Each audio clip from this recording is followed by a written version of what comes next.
पुष्कर सिंह धामी सरकार के 2 साल की उपलब्धि को लेकर पूरे राज्य में आज जगह जगह जश्न मनाया जा रहा है। साथ ही धामी सरकार की उपलब्धियों को जगह जगह गिनाया जा रहा है। लेकिन धामी सरकार की इस उपलब्धि पर विपक्ष ने सवाल खड़े किए हैं।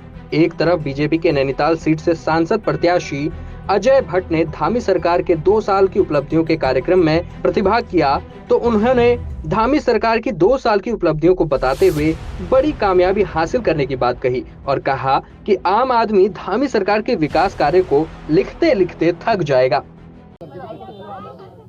उपलब्धियां इतनी ज़्यादा हैं कि उनको लिखते लिखते हाथ थक जा रहे हैं।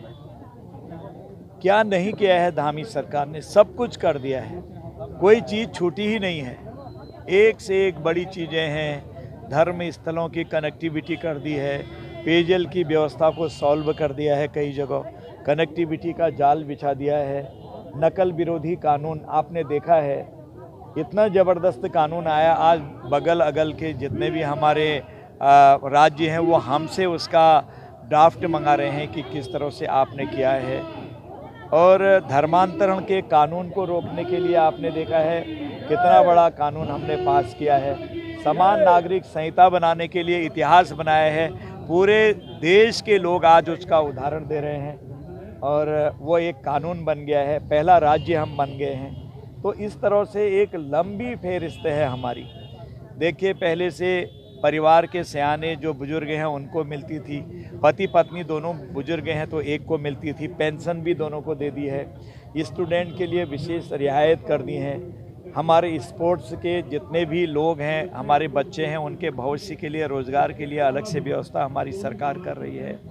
हॉस्पिटल की जो बहुत ख़राब स्थिति थी वो स्थितियां बहुत अच्छी कर दी हैं, मेडिकल कॉलेजेस में विशेष व्यवस्था कर रहे हैं। कहीं से कहीं कोई कमी नहीं है, इतनी लंबी फेहरिस्त है कि उसको लिखते लिखते हाथ थक रहे हैं। मैंने इसीलिए कहा पूरा कायाकल्प उत्तराखंड में धामी सरकार ने 2 साल के अंतर्गत जो एक से एक अच्छी योजनाएं हैं लाके किया है।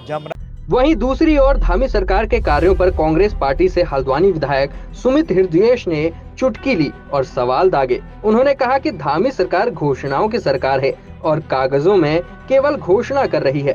विकास करने की बात करें तो हल्द्वानी में भाजपा सरकार द्वारा कोई भी अभी तक कोई विकास नहीं किया गया है, बल्कि विनाश ही देखने में आया है।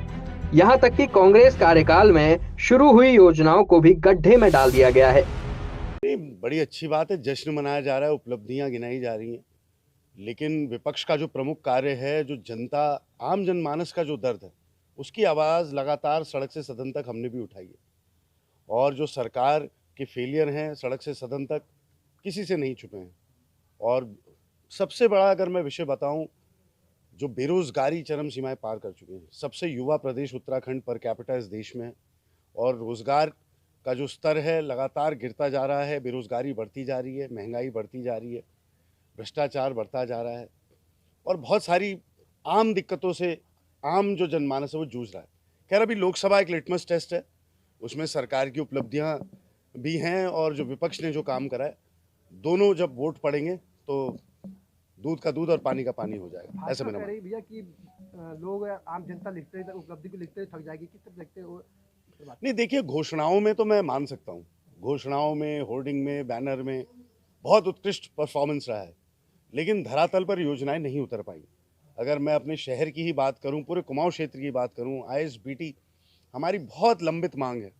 ये योजना जिसका शिलान्यास कांग्रेस की सरकार में हो गया था, आज तक ठंडे बस्ते में पड़ी। हमारा चिड़ियाघर जो एक पर्यटन की दृष्टि से, रोजगार की दृष्टि से बेहद महत्वपूर्ण योजना थी, आज तक ठंडे बस्ते में पड़ी।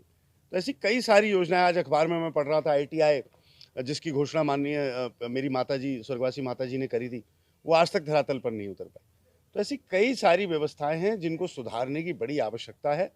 खैर, सरकार अपनी वाहवाही करे, विपक्ष का जो काम है, हम जो भी कमियां हैं, आम जनमानस जिनसे जूझ रहा है, चाहे रसोई से लेकर, रोजगार से लेकर, महंगाई से लेकर, सारी व्यवस्थाओं पर प्रश्न उठाना हमारा परम कर्तव्य, उठाते रहेंगे। भैया, टिकट को लेकर क्या